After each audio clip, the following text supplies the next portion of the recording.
Hello everyone, welcome to your channel. ಈ ವಿಡಿಯೋದಲ್ಲಿ ನಾವು ಕೆಮಿಕಲ್ ಕೈನೆಟಿಕ್ಸ್ ಚಾಪ್ಟರ್ನ ಬಗ್ಗೆ ತಿಳ್ಕೊಳ್ಳೋಣ. ಸೊ ಇದು ನಿಮ್ಮ ಎಕ್ಸಾಮ್ಗೆ ಮ್ಯಾಕ್ಸಿಮಮ್ ಮಾರ್ಕ್ಸನ್ನು ಕೊಡುವಂತಹ ಚಾಪ್ಟರ್ ಇದು. ಸೊ ಅದರಿಂದ ಈ ಚಾಪ್ಟರ್ ತುಂಬಾ ಇಂಪಾರ್ಟೆಂಟ್ ಆಗಿದೆ. ಸೊ ಮೊದಲನೇದಾಗಿ ಈ ಕೆಮಿಕಲ್ ಕೈನೆಟಿಕ್ಸ್ ಅಂದರೆ ಏನು? ಸೊ ಈ ಕೆಮಿಕಲ್ ಕೈನೆಟಿಕ್ಸ್ ಅನ್ನುವಂಥದ್ದು ಕೆಮಿಸ್ಟ್ರಿಯ ಒಂದು branch.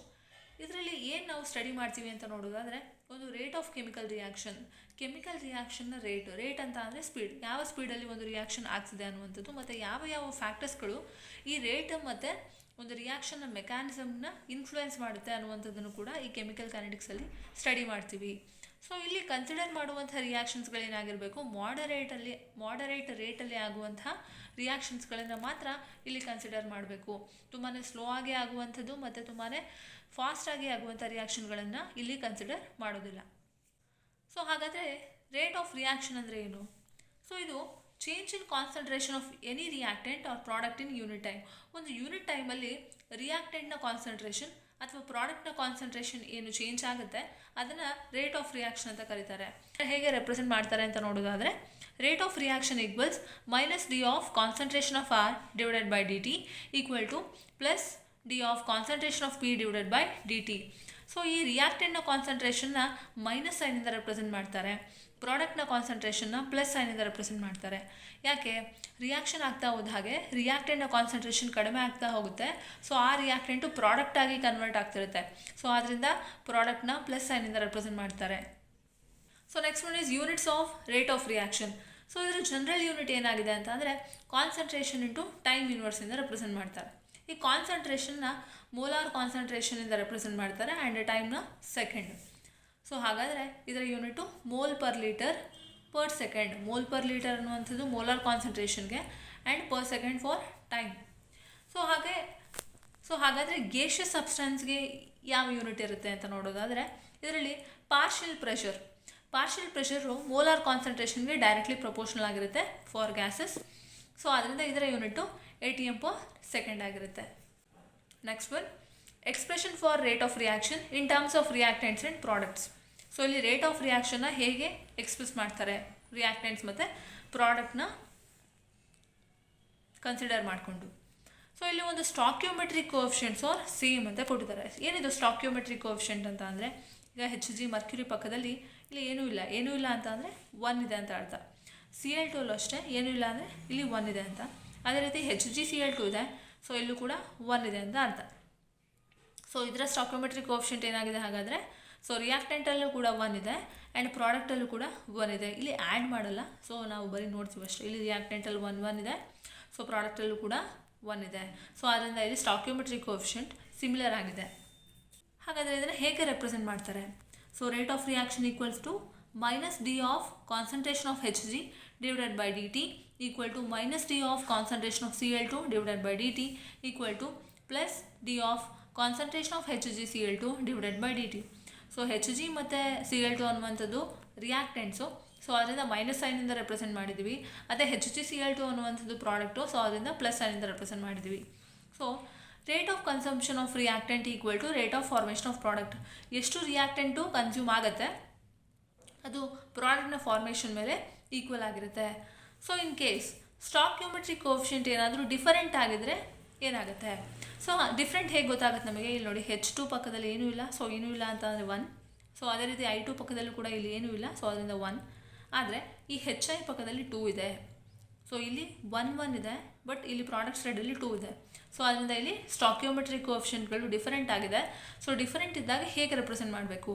So rate of reaction equal to minus d of concentration of H2 divided by dt equal to minus d of concentration of I2 divided by dt equal to plus 1/2 d of concentration of HI divided by dt. So plus minus 1/2 d of concentration of HI divided by dt. So ಏನಾಗುತ್ತೆ ಇಲ್ಲಿ, ಈ stoichiometric coefficient different ಆಗಿದ್ದಾಗ ಏನು ಮಾಡಬೇಕು ಅಂದರೆ, ಆ stoichiometric ಕೋಎಫಿಷಿಯೆಂಟನ್ನು divide ಮಾಡಬೇಕು ಅಷ್ಟೇ. ಸೊ ಡಿವೈಡ್ ಮಾಡಿ ಬರಬೇಕಾಗುತ್ತೆ. ಈಗ 2HI ಇದೆ, ಸೊ ಇದನ್ನು ನಾವು 1/2 ಇಂದ ರೆಪ್ರೆಸೆಂಟ್ ಮಾಡಿದ್ದೀವಿ ಅಷ್ಟೇ. ಸೊ ಡಿವೈಡ್ ಮಾಡಿ ಬರೆದ್ರೆ ಆಯಿತು. ಹಾಗಾದರೆ ಯಾವ ಫ್ಯಾಕ್ಟರ್ಸ್ಗಳು ಈ ರೇಟ್ ಆಫ್ ರಿಯಾಕ್ಷನ್ನ ಇನ್ಫ್ಲೂಯೆನ್ಸ್ ಮಾಡುತ್ತೆ ಅಂತ ನೋಡೋದಾದರೆ, ಸೊ ಮೊದಲನೇದು ಕಾನ್ಸಂಟ್ರೇಷನ್ ಆಫ್ ರಿಯಾಕ್ಟೆಂಟ್ನ concentration and partial pressure of reactants. In case reactant ಏನಾದರೂ ಗ್ಯಾಸಸ್ ಆಗಿದ್ರೆ ಅದರ ಪಾರ್ಷಿಯಲ್ ಪ್ರೆಷರ್ ಮೇಲೆ ಡಿಪೆಂಡ್ ಆಗಿರುತ್ತೆ. ಆ್ಯಂಡ್ ಅದಾದ ನಂತರ ನೇಚರ್ ಆಫ್ ರಿಯಾಕ್ಟೆಂಟ್ನ ನೇಚರ್ ಏನು, ಆ್ಯಂಡ್ ಕೆಟಲಿಸ್ಟ್ ಯಾವ್ದು ಯೂಸ್ ಮಾಡ್ತೀವಿ, ಟೆಂಪರೇಚರ್ ಎಷ್ಟು ಮೇಂಟೈನ್ ಮಾಡ್ತೀವಿ, and light in case light use ಮಾಡಿದ್ರೆ. ಸೊ ಇವೆಲ್ಲ ಫ್ಯಾಕ್ಟರ್ಸ್ಗಳು ಕೂಡ ರೇಟ್ ಆಫ್ ರಿಯಾಕ್ಷನ್ನ ಇನ್ಫ್ಲೂಯೆನ್ಸ್ ಮಾಡುತ್ತೆ. Next one is rate law, rate equation ಅಥವಾ ರೇಟ್ ಎಕ್ಸ್ಪ್ರೆಷನ್. ಇವು ಮೂರು ಕೂಡ ಒಂದೇ.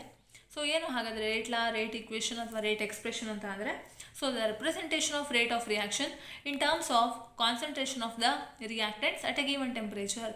ಇಲ್ಲೇನು ಮಾಡ್ತಿದ್ದಾರೆ, ಒಂದು ರೇಟ್ ಆಫ್ ರಿಯಾಕ್ಷನ್ನ ರೆಪ್ರೆಸೆಂಟ್ ಮಾಡ್ತಿದ್ದಾರೆ. ಹೇಗೆ, in terms of concentration of ರಿಯಾಕ್ಟೆಂಟ್ನ ಕಾನ್ಸಂಟ್ರೇಷನಲ್ಲಿ ರೇಟ್ ಆಫ್ ರಿಯಾಕ್ಷನ್ನ ರೆಪ್ರೆಸೆಂಟ್ ಮಾಡ್ತಿದ್ದಾರೆ ಅಟ್ ಎ ಗಿವನ್ ಟೆಂಪರೇಚರ್. ಅದನ್ನು rate law, rate equation or rate expression ಅಂತ ಕರೀತಾರೆ. So next one is rate constant. Rate constant ಅಂದರೆ the rate of reaction when the molar concentration of all the reactants in the rate equation are unity. So rate constant ಅಂತ ಅಂದರೆ ಒಂದು rate ಇಕ್ವೇಷನಲ್ಲಿರುವಂತಹ ಎಲ್ಲ ರಿಯಾಕ್ಟೆಂಟ್ನ ಕಾನ್ಸಂಟ್ರೇಷನ್ನು ಯೂನಿಟಿ ಆಗಿರಬೇಕು. So unity ಆಗಿರುವಂತಹ ರೇಟ್ ಆಫ್ ರಿಯಾಕ್ಷನನ್ನು ರೇಟ್ ಕಾನ್ಸ್ಟೆಂಟ್ ಅಂತ ಕರೀತಾರೆ. ರೇಟ್ ಕಾನ್ಸ್ಟೆಂಟ್ನ ವ್ಯಾಲ್ಯೂ ಏನಾದರೂ ಹೈಯರ್ ಆಗಿದ್ರೆ ಸೊ ಅಂತಹ ರಿಯಾಕ್ಷನ್ಗಳು ತುಂಬಾ ಫಾಸ್ಟರ್ ಆಗಿರುತ್ತೆ. ಸೊ ಅದೇ ಥರ ಈ ರೇಟ್ ಆಫ್ ಕಾನ್ಸ್ಟೆಂಟು ಟೆಂಪ್ರೇಚರ್ ಮೇಲೆ ಮಾತ್ರ ಡಿಪೆಂಡ್ ಆಗಿರುತ್ತೆ, ಇದು ಇನಿಷಿಯಲ್ ಕಾನ್ಸಂಟ್ರೇಷನ್ ಮೇಲೆ ಡಿಪೆಂಡ್ ಆಗಿರೋದಿಲ್ಲ. So next one is order of reaction. Order of a reaction ಅಂತ ಅಂದರೆ the sum of the powers of the concentration of the reactants in the rate law expression. So rate law ಎಕ್ಸ್ಪ್ರೆಷನ್ಲಿರುವಂತಹ reactant ಏನಿದೆ so ಅದರ ಪವರನ್ನು sum ಮಾಡಿದಾಗ, sum ಅಂತ ಅಂದರೆ add ಮಾಡಿದಾಗ ಬರುವಂಥದ್ದೇ ಸೊ ಏನಾಗಿರುತ್ತೆ, ಆರ್ಡರ್ ಆಫ್ ಎ ರಿಯಾಕ್ಷನ್ ಅಂತ ಕರಿತೀವಿ. ಸೊ ಈ ಆರ್ಡರ್ ಆಫ್ ಎ ರಿಯಾಕ್ಷನ್ನು 0 ಆಗಿರ್ಬೋದು, 1 ಆಗಿರ್ಬೋದು, 2 ಆಗಿರ್ಬೋದು, 3 ಕೂಡ ಆಗಿರ್ಬೋದು, ಅಥವಾ ಫ್ರ್ಯಾಕ್ಷನ್ ಕೂಡ ಆಗಿರಬಹುದು. ಸೊ ಇದನ್ನು ಹೇಗೆ ರೆಪ್ರೆಸೆಂಟ್ ಮಾಡಿದ್ದಾರೆ ನೋಡಿ.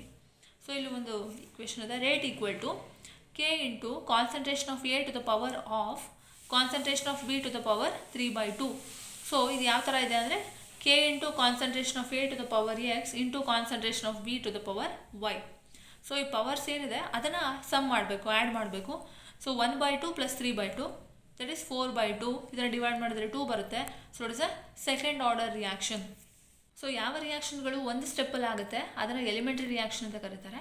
ಅದೇ ಯಾವ ರಿಯಾಕ್ಷನ್ಗಳು ಒಂದಕ್ಕಿಂತ ಹೆಚ್ಚು ಸ್ಟೆಪ್ಗಳಿರುತ್ತೆ ಅದರಲ್ಲಿ ಅದನ್ನು ಕಾಂಪ್ಲೆಕ್ಸ್ ರಿಯಾಕ್ಷನ್ ಅಂತ ಕರೀತಾರೆ. Next one is units of rate constant. So reactions, order and units of rate constant ಇದೆ. ಸೊ ರಿಯಾಕ್ಷನ್ ಅನ್ನುವಂಥದ್ದು 0 ಆರ್ಡರ್ ರಿಯಾಕ್ಷನ್ ಆಗಿದ್ರೆ ಅದರ ಆರ್ಡರ್ 0 ಆಗಿರುತ್ತೆ ಆ್ಯಂಡ್ ಅದರ unit mole per litre per second. ಅದೇ ಒಂದು ಫಸ್ಟ್ ಆರ್ಡರ್ ರಿಯಾಕ್ಷನ್ ಆಗಿದ್ರೆ ಅದರ ಆರ್ಡರ್ ನಂಬರ್ 1 ಆಗಿರುತ್ತೆ ಆ್ಯಂಡ್ ಯೂನಿಟು ಪರ್ ಸೆಕೆಂಡ್. ಅದೇ ಒಂದು ಸೆಕೆಂಡ್ ಆರ್ಡರ್ ರಿಯಾಕ್ಷನ್ ಆಗಿದ್ರೆ ಅದರ ಆರ್ಡರ್ 2 ಆಗಿರುತ್ತೆ ಆ್ಯಂಡ್ ಅದರ unit per mole litre per second. Next one is molecularity of a reaction. Molecularity ಅಂತ ಅಂದರೆ ಒಂದು ಎಲಿಮೆಂಟ್ರಿ ರಿಯಾಕ್ಷನಲ್ಲಿ ಎಷ್ಟು ರಿಯಾಕ್ಟಿಂಗ್ ಸ್ಪೀಷೀಸ್ಗಳು ರಿಯಾಕ್ಷನಲ್ಲಿ ಇನ್ವಾಲ್ವ್ ಆಗಿದೆ, ಭಾಗಿಯಾಗಿದೆ ಅನ್ನೋದನ್ನು ಮಾಲಿಕ್ಯುಲಾರಿಟಿ ಆಫ್ ಎ ರಿಯಾಕ್ಷನ್ ಅಂತ ಕರಿತೀವಿ. ಸೊ ಇದರಲ್ಲಿ ನೋಡ್ಬೋದು ಯೂನಿಮಾಲಿಕ್ಯುಲರ್ ರಿಯಾಕ್ಷನ್. ಇಲ್ಲಿ ನೋಡಿ NH4NO2 ಇದೆ. So give rise to N2 + 2H2O. So ಇಲ್ಲಿ NH4NO2 ಪಕ್ಕದಲ್ಲಿ ನೋಡಿ ಏನೂ ಇಲ್ಲ. ಸೊ ಏನೂ ಇಲ್ಲ ಅಂತ ಅಂದರೆ 1 ಮಾಲಿಕ್ಯೂಲ್ ಅಂತ. ಸೊ ಇದು ಯೂನಿಮಾಲಿಕ್ಯುಲರ್ ರಿಯಾಕ್ಷನ್, ಒಂದು ಮಾಲಿಕ್ಯೂಲ್ ಇನ್ವಾಲ್ವ್ ಆಗಿದೆ ಅಷ್ಟೇ. ಇಲ್ಲಿ ನಾವು ನೋಡುವಂಥದ್ದು ರಿಯಾಕ್ಟೆಂಟ್ನ ಮಾತ್ರ, ಪ್ರಾಡಕ್ಟ್ನ ನೋಡೋದಿಲ್ಲ. ಎಷ್ಟು ರಿಯಾಕ್ಟಿಂಗ್ ಸ್ಪೀಷೀಸ್ಗಳು ಇನ್ವಾಲ್ವ್ ಆಗಿದೆ ಅಂತ ನೋಡೋದು ಮಾಲಿಕ್ಯುಲಾರಿಟಿಯಲ್ಲಿ. ಸೊ ಯೂನಿಮಾಲಿಕ್ಯುಲರ್ ರಿಯಾಕ್ಷನ್ ಅಂತ ಅಂದರೆ ಒಂದೇ ಒಂದು ಮಾಲಿಕ್ಯೂಲ್ ಇನ್ವಾಲ್ವ್ ಆಗಿರುತ್ತೆ. ಅದೇ ಬೈಮಾಲಿಕ್ಯುಲರ್ ರಿಯಾಕ್ಷನ್ ಅಂದರೆ 2 ಮಾಲಿಕ್ಯೂಲ್. ಈಗ 2HI ಇದೆ.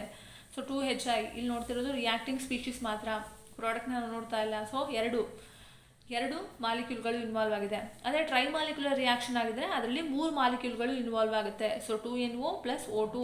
ಸೊ 3 ಮಾಲಿಕ್ಯೂಲ್ಸ್ ಇನ್ವಾಲ್ವ್ ಆಗಿದೆ. ಇಲ್ಲಿ ಏನೂ ಇಲ್ಲ ಅಂತ ಅಂದರೆ 1 ಅಂತ.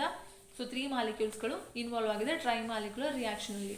ಸೊ ಯಾವುದು ಒಂದು ರಿಯಾಕ್ಷನಲ್ಲಿ ಸ್ಲೋಯೆಸ್ಟ್ ಸ್ಟೆಪ್ ಆಗಿರುತ್ತೆ ಅದನ್ನು, ಒಂದು ರಿಯಾಕ್ಷನಲ್ಲಿ ಸ್ಲೋಯೆಸ್ಟ್ ಸ್ಟೆಪ್ ಯಾವುದಾಗಿರುತ್ತೆ ಅದನ್ನು ಒಂದು ರಿಯಾಕ್ಷನಲ್ಲಿ ಯಾವುದು ಸ್ಲೋಯೆಸ್ಟ್ ಸ್ಟೆಪ್ ಇರುತ್ತೆ ಅದನ್ನು ರೇಟ್ ಡಿಟರ್ಮೈನಿಂಗ್ ಸ್ಟೆಪ್ ಅಂತ ಕರೀತಾರೆ. ಆ್ಯಂಡ್ ಯಾವ ರೇಟು ಕಾನ್ಸಂಟ್ರೇಷನ್ ಮೇಲೆ ಡಿಪೆಂಡ್ ಆಗಿರುತ್ತೆ ಅದನ್ನು ಡಿಫ್ರೆನ್ಷಿಯಲ್ ರೇಟ್ ಈಕ್ವೇಷನ್ ಅಂತ ಕರೀತಾರೆ. ಹಾಗಾದರೆ ಆರ್ಡರ್ ಮತ್ತು ಮಾಲಿಕ್ಯುಲಾರಿಟಿ ನಡುವೆ ಇರುವಂತಹ ಡಿಫ್ರೆನ್ಸಸ್ ನೋಡೋಣ. ಸೊ ಮೊದಲನೇದಾಗಿ ಈ ಆರ್ಡರ್ ಅನ್ನುವಂಥದ್ದು it is sum of the powers of concentration of reactant in rate law expression. Rate law ಎಕ್ಸ್ಪ್ರೆಷನ್ಲಿರುವಂತಹ ಏನು ರಿಯಾಕ್ಟೆಂಟ್ಸ್ ಇದೆ ಅದರ ಪವರ್ನ ಸಮ್ ಮಾಡಿದಾಗ ಬರೋದೇ ನಮಗೆ ಆರ್ಡರ್ ಆಗಿರುತ್ತೆ. ಅದೇ ಮಾಲಿಕ್ಯುಲಾರಿಟಿ ಅಂದರೆ ಒಂದು ಎಲಿಮೆಂಟ್ರಿ ರಿಯಾಕ್ಷನಲ್ಲಿ ಎಷ್ಟು ರಿಯಾಕ್ಟಿಂಗ್ ಸ್ಪೀಷೀಸ್ಗಳು ಇನ್ವಾಲ್ವ್ ಆಗಿದೆ ರಿಯಾಕ್ಷನಲ್ಲಿ ಅನ್ನುವಂಥದ್ದು ಅದರ ಮಾಲಿಕ್ಯುಲಾರಿಟಿ ಆಗಿರುತ್ತೆ. ಅದೇ ರೀತಿ ಈ ಆರ್ಡರ್ ಅನ್ನುವಂಥದ್ದು ಹೋಲ್ ನಂಬರು ಆಗಿರ್ಬೋದು, 0 ಆಗಿರ್ಬೋದು, ಫ್ರ್ಯಾಕ್ಷನ್ ಕೂಡ ಆಗಿರ್ಬೋದು. ಆದರೆ ಮಾಲಿಕ್ಯುಲಾರಿಟಿ ಕೇವಲ ಹೋಲ್ ನಂಬರ್ ಮಾತ್ರ ಆಗಿರುತ್ತೆ, ಇದು ಫ್ರ್ಯಾಕ್ಷನ್ ಆಗಿರೋದಿಲ್ಲ. ಆ್ಯಂಡ್ ಈ ಆರ್ಡರ್ ಅನ್ನುವಂಥದ್ದು ಎಕ್ಸ್ಪೆರಿಮೆಂಟಲ್ ಕ್ವಾಂಟಿಟಿ, ಆದರೆ ಮಾಲಿಕ್ಯುಲಾರಿಟಿ ಒಂದು ಥಿಯರಿಟಿಕಲ್ ಕ್ವಾಂಟಿಟಿ. ಸೊ ಈ ಆರ್ಡರ್ ಅನ್ನುವಂಥದ್ದು ಎಲಿಮೆಂಟ್ರಿ ರಿಯಾಕ್ಷನ್ಗೂ ಇನ್ವಾಲ್ವ್ ಆಗುತ್ತೆ. ಈ ಆರ್ಡರ್ ಅನ್ನುವಂಥದ್ದು ಎಲಿಮೆಂಟ್ರಿ ರಿಯಾಕ್ಷನ್ಗೂ ಅಪ್ಲಿಕಬಲ್ ಆಗುತ್ತೆ ಆ್ಯಂಡ್ ಕಾಂಪ್ಲೆಕ್ಸ್ ರಿಯಾಕ್ಷನ್ಗೂ ಅಪ್ಲಿಕಬಲ್ ಆಗುತ್ತೆ. ಈ ವಿಡಿಯೋ ನಿಮ್ಗೆ ಇಷ್ಟ ಆಗಿದ್ರೆ ಲೈಕ್ ಮಾಡಿ, ಬೇರೆಯವ್ರಿಗೆ ಹೆಲ್ಪ್ ಆಗುತ್ತೆ ಅಂದರೆ ಶೇರ್ ಮಾಡಿ. ಇದೇ ಥರ ವಿಡಿಯೋಗಳನ್ನು ನೋಡೋದಕ್ಕೆ ಸಬ್ಸ್ಕ್ರೈಬ್ ಆಗಿ.